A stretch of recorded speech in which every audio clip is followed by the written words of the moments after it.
Que fim tiveram os Electras da Varig? Como o destino desses aviões se misturam com a minha história de vida? Ficou curioso? Então senta que lá vem história.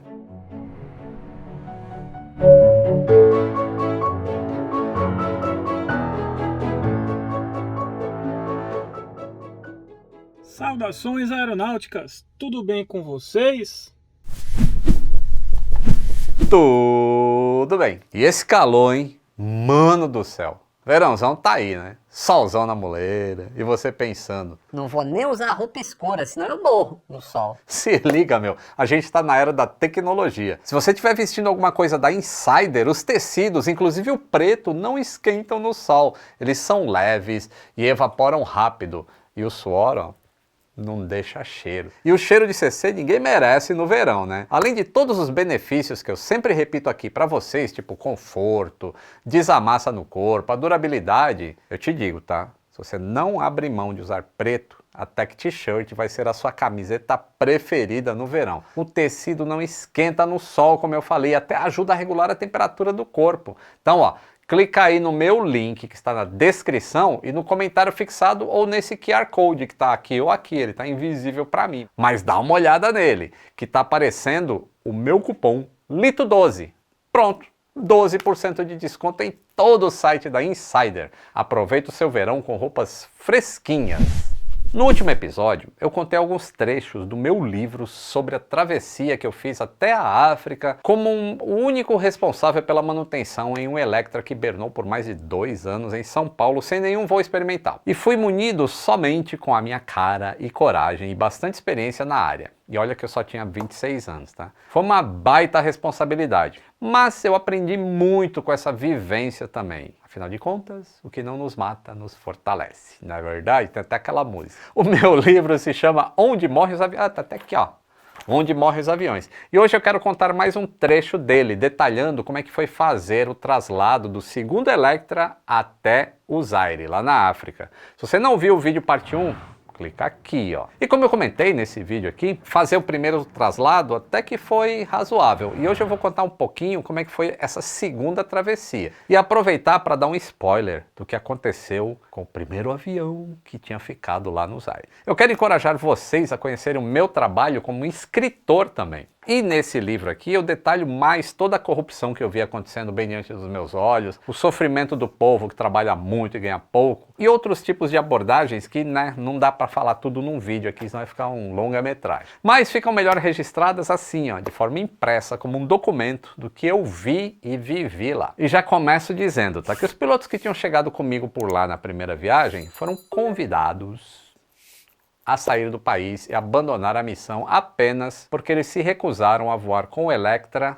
acima do peso, ou seja, por seguirem as normas de segurança. Mas eu não vou explicar aqui neste vídeo como é que isso tudo aconteceu. Só com essa informação resumida a gente já consegue passar para frente. Mas eu também não vou detalhar assim a parte que eu fui assaltado, em que eu fiquei sem passaporte, porque eu fui roubado, e depois eu fiquei sem o segundo passaporte, porque o chefe decidiu pegar quando eu cheguei lá. E também eu vou pular as partes de dezenas de situações em que eu presenciei a corrupção funcionando como moeda de troca lá no Zaire. Vamos direto ao que interessa, aos apaixonados por aviação, e chegar na parte em que novos pilotos estavam sendo contratados para fazer o traslado do segundo Electra até o seu novo destino, que era lá em Kinshasa. Pois bem, nenhum piloto brasileiro teve interesse em assumir essas vagas que estavam abertas, apesar da oferta em dólar ser muito boa. Mas é que a maioria dos pilotos já tinham ouvido o que os dois que tinham ido no primeiro avião falaram quando voltaram de lá. Então os cargos estavam sendo disputados, na verdade, entre 3 pessoas que apareceram. 2 canadenses e um paraguaio. E por causa dos testes de voo, eu acabei tendo a chance de participar de uma operação muito legal, chamada de decolagem americana. Vocês já ouviram falar? É basicamente você seguir um rasante ao longo da pista, com o trem de pouso recolhido,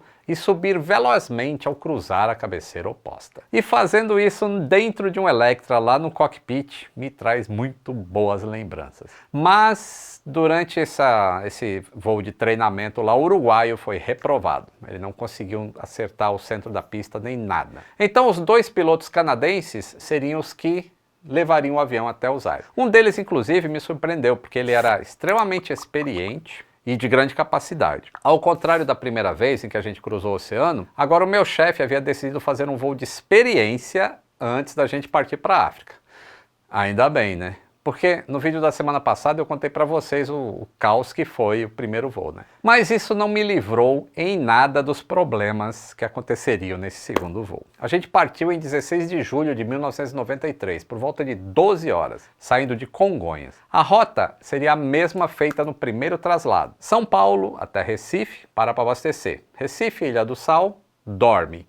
E da Ilha do Sal até Abidjan, Costa do Marfim, e de lá para Kinshasa, no Zaire. Depois de aproximadamente 2 horas de voo, já tendo decolado de São Paulo, né? Em algum ponto ali, depois da Bahia, os pilotos me chamam no cockpit para dizer que não estavam conseguindo se comunicar mais usando nenhum rádio VHF, que é o rádio que é usado na aviação, tá? E isso não era nada bom, porque a gente estava voando em um espaço aéreo controlado e não tinha contato via rádio com o centro de controle. A primeira coisa que eu fiz foi abrir as portas do rack de equipamentos, que fica ali atrás da cadeira do engenheiro de voo, para ver se os 2 transmissores de VHF e receptores, né, que eles são transceivers, eles estavam funcionando. E eles não estavam, eles estavam em pane. Então eu sugeri aos pilotos que tentassem usar o rádio HF, que é um rádio de ondas curtas, semelhante a uma rádio, a frequência de rádio AM. E eles conseguiram contactar Brasília com esse rádio HF. Mas só que o rádio já é ruim.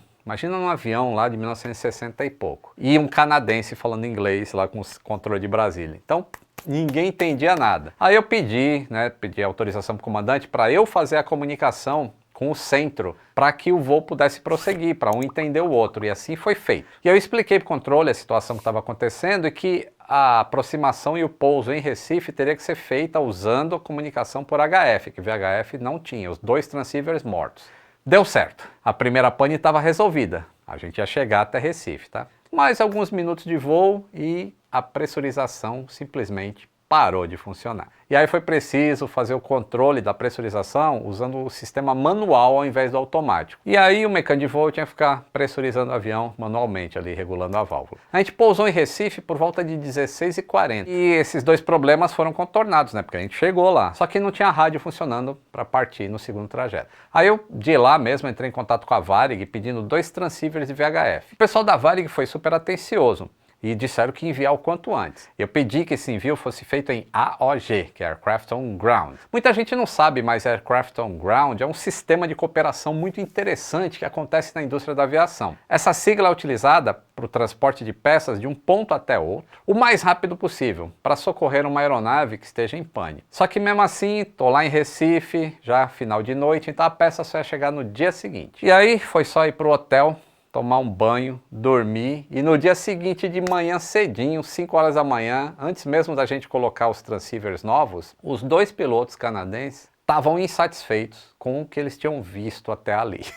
E viram que a porta de ventilação auxiliar do Electra estava aberta e ela deveria estar fechada. E possivelmente isso teria causado a pane de pressurização. E por causa de mais esse problema, eles decidiram reportar no livro de bordo que o avião não estava em condições de fazer um voo transoceânico. Quando eles fizeram isso, toda a responsabilidade recai sobre mim. Euzinho aqui. Porque eu tinha que solucionar o problema, senão a gente não ia atravessar o oceano. E se não atravessa o oceano, o dono da empresa não ia ficar feliz comigo.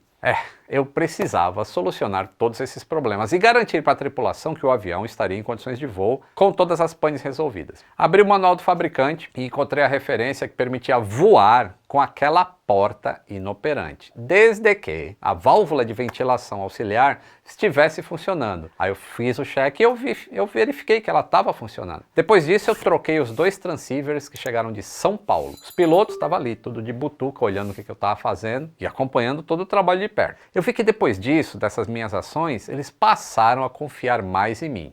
Feito isso, fui para o livro de bordo, respondi os itens que eles tinham reportado e confirmei que a gente tinha condições de realizar o voo transoceânico. Então agora, legalmente, o voo poderia atravessar o oceano. Decolou, seguiu viagem e a partir daí deu tudo certo com a segunda aeronave trasladada. E a primeira? Como é que ela estava lá desde que eu tinha deixado o Zaire? Pois é, moçada, esse foi um dos grandes choques de realidade que eu tive quando eu pousei lá pela segunda vez. No meu primeiro voo no país, deu pena de ver o avião já todo descaracterizado, sem a maioria dos bancos, o piso todo modificado, arrancaram o piso, botou um outro piso para amarrar carga, mas o pior não foi isso. O pior foi ver ele carregado, cheio de tambores de gasolina, e outros tambores aí com frango congelado e outras coisas plásticas. Não respeitar as regras ou procedimentos aeronáuticos, o que até agora eu já tinha visto numa sequência de vezes infinita, é uma coisa, tá? Mas cometer essa loucura de transportar tonéis de combustível dentro da cabine de uma aeronave de passageiros era um absurdo que eu nunca sequer tinha imaginado. Principalmente porque o pouso seria em uma pista curta e não asfaltada. Mas isso era só o começo de muita coisa estranha que eu ia ver por lá. Quando a gente chegou no aeroporto de Lodja, por exemplo, muitos homens armados com fuzis para fazer a segurança do avião e também a segurança do lado da cerca do aeroporto, separava o aeroporto de centenas de pessoas que estavam querendo chegar até o avião. E essas pessoas eram impedidas com cacetete dos guardas. Eu nunca vou esquecer uma cena, quando a gente já estava quase saindo, o motor 4 lá funcionando, 3, 2 e 1 estavam desligados ainda, eu fui recolher a escada do Electra para mais uma vez explicar, ensinar para a comissária de bordo como é que se fazia isso. Já que o meu papel era treinar os mecânicos e todos os profissionais que iriam trabalhar com o avião. E na hora que eu estava mostrando a ela como é que era o mecanismo de subir a escada do Electra, uma multidão quebrou a barreira lá dos guardas e veio correndo em direção ao avião. E correndo muito rapidamente. E aí eu já me apavorei pensando, caramba, se alguém for para o lado daquela hélice que está virando, é uma tragédia. E aí os guardas começaram a correr atrás dessas pessoas, e um rapaz chegou, a escada já estava subindo, ela já estava no meio do caminho. E um rapaz pulou e conseguiu segurar a escada, e aí a gente não conseguia mais fechar, puxar a escada para fechar a porta. E enquanto eu estava olhando ali o olho, né, daquele rapaz ali pendurado na asa, veio um guarda e com um cacetete assim, e deu bem na cabeça dessa pessoa. E eu vi aquele, né, o estrago na cabeça do rapaz. Aí ele soltou a escada veio para dentro do avião, porta fechou. Mas eu fiquei com aquela sensação, sabe, estômago embrulhado, porque tem coisas na vida que são inesquecíveis. E parece que ver isso era como ver uma cena de filme. Se minha vida virasse um filme algum dia, eu tenho certeza que esse momento estaria em alguma cena. Mais tarde eu soube que a única maneira daquelas pessoas saírem dessa cidade de Lodja era através do avião. Mas não dava para ficar sossegado em nenhum momento, né? Depois de algum tempo viajando em direção a esse novo destino, um dos pilotos percebeu que a indicação do GPS tinha sido inserida de forma errada e a gente não estava no caminho certo. Calma que deu certo, né? Essa experiência deu certo, porque eu tô aqui vivo contando a história para vocês. Mas o que aconteceu durante esse evento é uma coisa que está aqui, ó, no livro. Eu conto passo a passo, né? E você tem ideia aí, um final completo, cheio de detalhes. Mas foi uma das poucas vezes na minha vida que eu senti que dentro de um avião eu poderia perder a vida. Então eu recomendo que vocês comprem, porque aqui eu posso falar abertamente tudo que eu vi e vivi e o que aconteceu com os populares e amados Electras da Varig. Vocês não vão se arrepender, tá? Prometo. Lojadoaviõesemusicas.com.br. Espero que vocês tenham gostado dessa segunda parte da nossa história. Foram 2 spoilers grandões do livro. Se gostaram, deixa o like, se inscreva no canal se não for inscrito, considere apoiar, o seu nome aparece aqui com esses amigos e você tem 5% de desconto na Loja do Aviões e Músicas. Um grande abraço e até o próximo voo!